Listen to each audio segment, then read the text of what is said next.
सो hey everyone, मेरा नाम है रफीन और आप सभी का मेरी क्राइम स्टडी में स्वागत है। और जहां तक मुझे लगता है कि तुम्हें श्रद्धा और आफ्ताब वाला केस शायद आज तक याद ही होगा। और जो हमारा आज का केस है, ये केस थोड़ा बहुत सिमिलर है उस केस से। So without wasting our time let's enter together in the case. अब देखो, मैं केस को एक्सप्लेन करूँ उससे पहले जो हमारे केस की जो मेन कैरेक्टर है महालक्ष्मी, मैं तुम्हें थोड़ा बहुत महालक्ष्मी के बैकग्राउंड के बारे में बता देता हूँ। तो महालक्ष्मी एक नेपाली फैमिली से बिलोंग करती है और महालक्ष्मी की फैमिली लाइक एक बेटर लाइफ और एक फाइनेंशियली स्टेबल होने के लिए उन्होंने सोचा कि हम बैंगलोर शिफ्ट हो जाते हैं। तो महालक्ष्मी की फैमिली कुछ सालों बाद नेपाल से बैंगलोर शिफ्ट हो गई और महालक्ष्मी भी बैंगलोर में ही पली बड़ी थी। और महालक्ष्मी के फैमिली में टोटल 3 सिबलिंग्स थे, जिसमें से महालक्ष्मी सेकंड ओल्डेस्ट डॉटर थी और महालक्ष्मी भी अपने सिबलिंग्स के साथ ही बैंगलोर में ही पली बड़ी थी। और देखो, टाइम के साथ साथ लाइक सारे सिबलिंग्स जॉब या फिर मैरिज की वजह से अलग अलग होने लगे और 2019 का वक्त है जब महालक्ष्मी की भी शादी हो गई हेमंत दास नाम के लड़की से। और इन दोनों की शादी को टोटल 4 साल हो चुके थे और इन 4 सालों के बीच में इनकी एक छोटी सी बेटी भी थी। लेकिन इन 4 सालों के बीच में उनके बीच में बहुत सारे हादसे हुए, लाइक छोटी छोटी बातों पे एक दूसरे से लड़ झगड़ने की कोशिश करते थे। और 2023 का वक्त है जब इन दोनों ने फाइनल डिसीजन ले लिया था कि हम दोनों एक दूसरे से डिवोर्स ले लेंगे। और कुछ महीनों में इन दोनों ने एक दूसरे से डिवोर्स ले भी लिया था।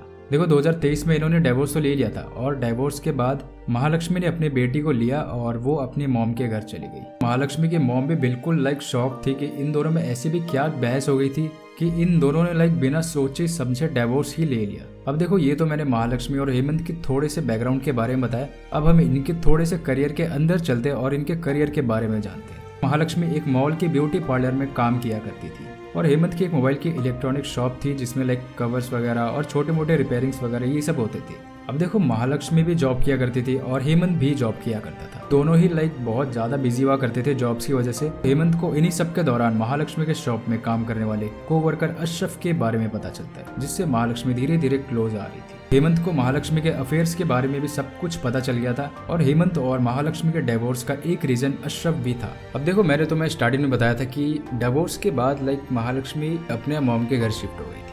लेकिन अब महालक्ष्मी अपने मॉम का भी घर छोड़ के बैंगलोर के व्याली काबा एरिया के रेंटेड अपार्टमेंट में शिफ्ट हो गई थी। अब महालक्ष्मी का अपनी मॉम का घर छोड़ने का रीजन ये तुम्हें अपने आप ही वीडियो के बीच में ही पता चल जाएगा। अब महालक्ष्मी के डिवोर्स को 1 साल लगभग हो गए थे और इन 1 साल के बीच में महालक्ष्मी की लाइफ लाइक नॉर्मल ही थी। बस थोड़ा डिफरेंस ये था कि लाइक वो जो अपने फैमिली वालों से फुल्ली सेपरेट हो गई थी और लेजिट जो महालक्ष्मी के बॉयफ्रेंड्स थे लाइक उनसे ही सिर्फ मिलना वगैरह ये सब होता था। अब देखो, महालक्ष्मी जिस अपार्टमेंट में शिफ्ट हुई थी मतलब वहाँ के नेबर से वो बिल्कुल भी सोशल नहीं थी। मतलब लाइक किसी से बातचीत वगैरह, कुछ दोस्ती फ्रेंडशिप वगैरह कुछ भी नहीं था। नेबर्स वाला रिलेशन होता है आस पड़ोस के लोगों में, लाइक वो रिलेशन भी महालक्ष्मी के बीच में नहीं था। यहाँ तक कि महालक्ष्मी के नेबर्स को महालक्ष्मी का नाम तक भी नहीं पता था, क्योंकि एक तो महालक्ष्मी सिर्फ अपने काम पे सुबह जाती थी और रात को लाइक थोड़ा देर से ही आती थी। तो इस वजह से जो उसके अपार्टमेंट में उसका टाइम था वो बहुत कम बीतता था और महालक्ष्मी के अपार्टमेंट्स वालों को लाइक महालक्ष्मी बहुत कम दिखा करती थी। तो इस वजह से अपार्टमेंट्स के नेबर्स को महालक्ष्मी बिल्कुल दिखती ही नहीं थी।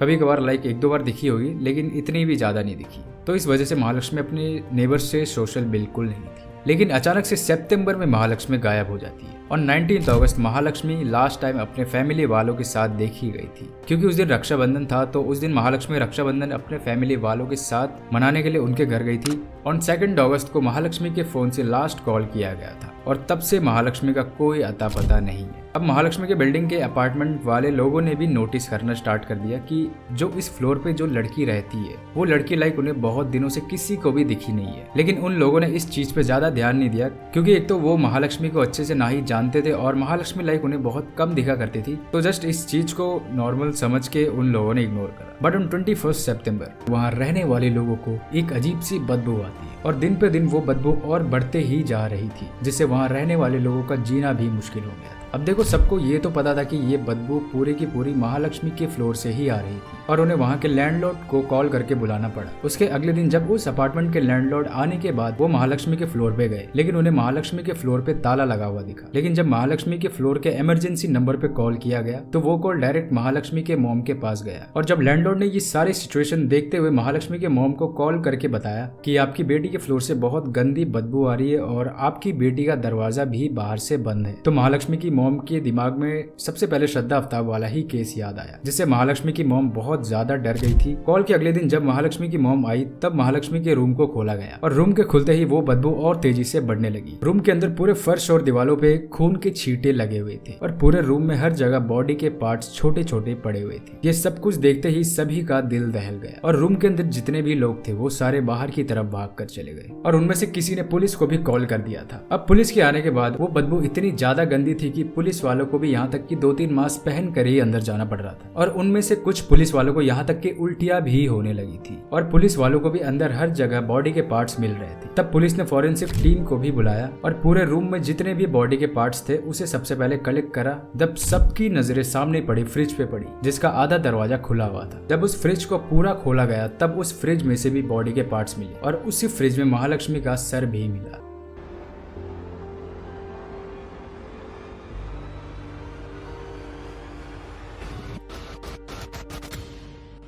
अब देखो पुलिस वाले ये सब कुछ देखने के बाद उनके मन में एक ही सवाल आता है कि ये कोई नॉर्मल इंसान का काम हो ही नहीं सकता। लेकिन जब फॉरेंसिक रिपोर्ट्स आई तब ये पता चला कि महालक्ष्मी की जो डेथ वो 19 डेज पहले ही हो चुकी थी और तब से महालक्ष्मी की डेड बॉडी फ्रिज में ही पड़ी हुई थी, इसलिए इतनी ज्यादा गंदी स्मेल आ रही थी। देन जब रिपोर्ट्स के बाद पुलिस ने इन्वेस्टिगेशन करना स्टार्ट करा तो सबसे पहले पुलिस वालों ने महालक्ष्मी के बैकग्राउंड को चेक करना स्टार्ट करा और जो महालक्ष्मी के बैकग्राउंड चेक करने के बाद जो सबसे पहले इंसान का नाम आता है महालक्ष्मी का हस्बैंड हेमंत दास। तभी हेमंत को पुलिस स्टेशन बुलाया गया पूछताछ के लिए। अब देखो हेमंत को पुलिस स्टेशन बुलाया गया था पूछताछ के लिए, लेकिन पुलिस वालों को पहले ही पता चल गया था कि हेमंत महालक्ष्मी के मर्डर के पीछे नहीं। देखो जो फॉरेंसिक रिपोर्ट्स आई थी उसमें महालक्ष्मी के डेथ और टाइम दोनों ही लिखा हुआ था और उस दिन हेमंत महालक्ष्मी के घर के आसपास भी नहीं दिखा था, ना ही महालक्ष्मी के घर हेमंत गया था। और थोड़ी बहुत पूछताछ के बाद पुलिस ने हेमंत को जाने दिया, लेकिन पूछताछ के दौरान हेमंत ने पुलिस वालों को महालक्ष्मी के बॉयफ्रेंड अशरफ के बारे में बताया और हेमंत का ये मानना था कि महालक्ष्मी के मर्डर के पीछे अशरफ का ही हाथ है। लेकिन जब अशरफ को पुलिस स्टेशन बुलाया गया तब अशरफ ने बताया कि मैं महालक्ष्मी से बहुत पहले ही अलग हो चुका हूँ और कभी कभार मैं बस अलग होने से पहले महालक्ष्मी को घर छोड़ने ही आया जाया करता था। और भी थोड़े बहुत इन्वेस्टिगेशन के बाद पता चलता है कि अशरफ भी महालक्ष्मी का कातिल नहीं है। अब देखो इस वक्त पुलिस भी बहुत ज्यादा क्लूलेस हो चुकी थी क्योंकि देखो जो महालक्ष्मी के जो सबसे क्लोज थे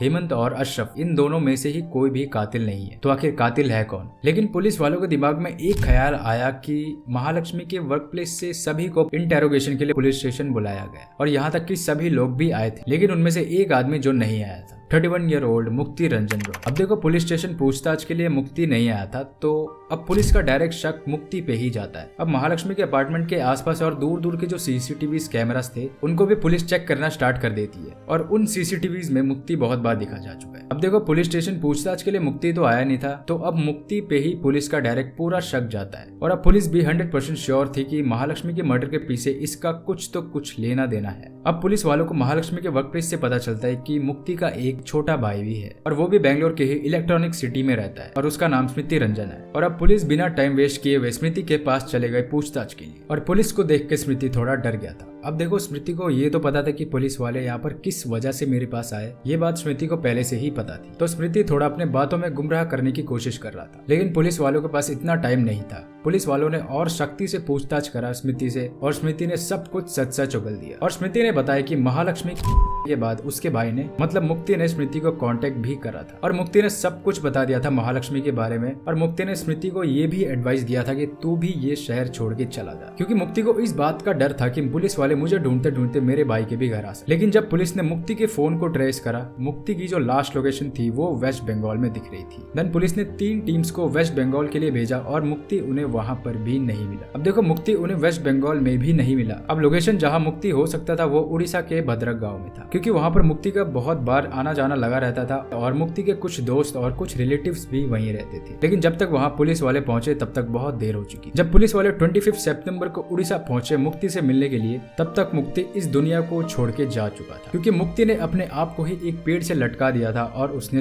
कर लिया था और इस केस की जितनी भी इंफॉर्मेशन थी वो मुक्ति के साथ ही चली गई। लेकिन मुक्ति होने के बाद मुक्ति का एक लेटर भी मिलता है और उस लेटर में मुक्ति ने ये बताया था कि महालक्ष्मी एक बहुत ज्यादा टेम्पर्ड और मनी माइंडेड लड़की थी और महालक्ष्मी का गुस्सा इतना तेज हुआ करता था कि वो गुस्से में आकर कुछ भी कर सकती थी। देखो मैंने तुम्हें पहले बताया था कि जब पुलिस वाले हेमंत से पूछताछ कर रहे थे तब हेमंत ने भी ये बताया था कि महालक्ष्मी बहुत ज्यादा गुस्से वाली और छोटी छोटी बातों पे लड़ाई झगड़े या फिर मारपीट पे उतर जाती थी, यहाँ तक कि वो अपने दांतों से भी कभी कभार काट दिया करती थी। और मुक्ति के लेटर के हिसाब से महालक्ष्मी और मुक्ति 6 महीने से रिलेशन में थे और वो हमेशा मुक्ति से पैसों की ही डिमांड किया करती थी और मुक्ति को महालक्ष्मी के पास्ट के बारे में सब कुछ पता था कि वो रिलेशन में होने के बावजूद भी दूसरे मर्दों के साथ रिलेशन में रहती है और इसी रीजन से महालक्ष्मी से मुक्ति शादी नहीं करना चाहता। ऑन 3 सितंबर जब मुक्ति महालक्ष्मी के अपार्टमेंट गया था उन दोनों के बीच में फिर से शादी के चक्कर में आर्गुमेंट्स होना स्टार्ट हो जाते हैं और अब मुक्ति के लेटर के हिसाब से मुक्ति पैसों की डिमांड और इतना ज्यादा रूड बिहेवियर से परेशान हो गया था और जब बात मारपीट पे पहुंची तब मुक्ति ने भी रेज में आकर महालक्ष्मी के सर पे वार कर और अपने गुस्से में आकर मुक्ति ने महालक्ष्मी की जान ली। लेकिन जब मुक्ति का गुस्सा थोड़ा कम हुआ तब मुक्ति को रियलाइज हुआ कि ये मैंने क्या कर दिया और वो काफी डर चुका था। वो पूरी रात महालक्ष्मी के बॉडी के पास ही बैठा रहा और मुक्ति ने पूरी रात इंटरनेट पे ये ढूंढने की कोशिश करी कि एक बॉडी को कैसे गायब किया जाए। और अगले दिन यानी 4 सितंबर को सुबह 11 बजे के आसपास मुक्ति एक यूटेंसिल्स के शॉप पे जाता है और बहुत तेज धार वाले उसने एक चाकू खरीदा। अब देखो जहाँ से मुक्ति ने चाकू खरीदा था उस शॉप पे और उस शॉप के आसपास में भी बहुत सारे सीसीटीवी कैमरास लगे हुए थे जिस वजह से मुक्ति उस कैमरे में भी कैप्चर हो गया। अब देखो वो चाकू लेके महालक्ष्मी के अपार्टमेंट तो चला गया लेकिन जब उसने बॉडी के टुकड़े कर दिए थे तब वो उस बॉडी को बाहर ले जा नहीं सका क्योंकि देखो जिस एरिया में महालक्ष्मी रहती थी उस एरिया में थोड़ा क्राउडी एरिया था, मतलब जैसे थोड़ा मार्केट्स वगैरह और थोड़ा भीड़ भाड़ वाला एरिया था वो, तो शायद या तो कोई मुझे देख लेगा या फिर कुछ भी हो सकता है। लेकिन मुक्ति उस बॉडी को बाहर लेकर नहीं गई तो उसने सारे बॉडी के पार्ट्स को फ्रिज में ही ठूस के ही डाल दिया और मुक्ति ने अपना फोन स्विच ऑफ करा और वो वहां से भाग। सो ये सब कुछ हुआ था इस केस में मुक्ति के नोट्स और बाकियों के अकॉर्डिंग। सो बस ये केस यहीं पे खत्म होता है और अगर आपको इसी टाइप्स के ट्रू क्राइम डॉक्यूमेंट्रीज पसंद है तो सब्सक्राइब बटन इज फ्री, बाकी आपको पता है क्या करना है। So thanks for watching the video, take care of yourself and your family. मैं मिलूंगा आपसे किसी न्यू वीडियो में, तब तक के लिए